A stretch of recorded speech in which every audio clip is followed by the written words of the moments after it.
Although emerging markets are experiencing a period of slowing economic growth with risk factors such as political weakness and slowing investment inflows, we expect that the global income growth will be led by emerging markets in the long term.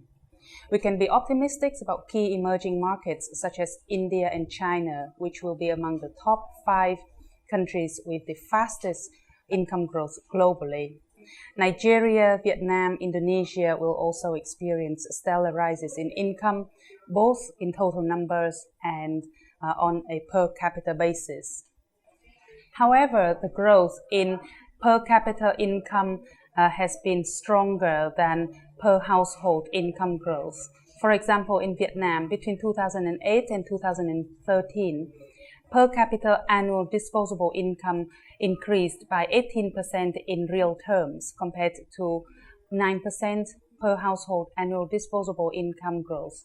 And this is the trend that is set to continue in the long term and is due to smaller sizes of household and rising numbers of households, which will have implications in terms of changing consumption patterns.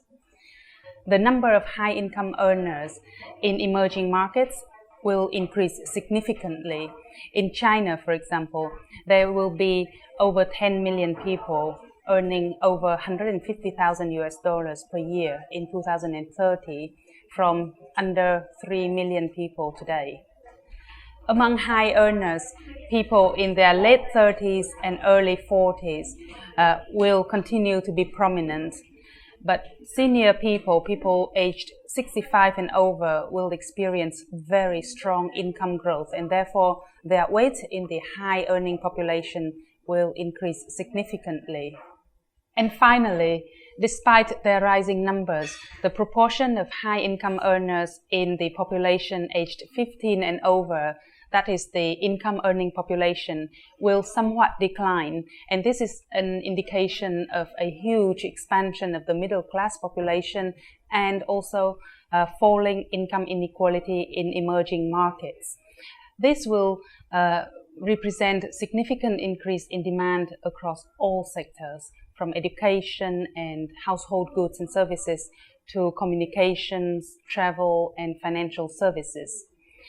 Considering that emerging and developing countries are home to over 85% of the global population, the strong income growth prospects in emerging markets are fantastic news to consumer goods companies because global consumption will be driven by emerging markets.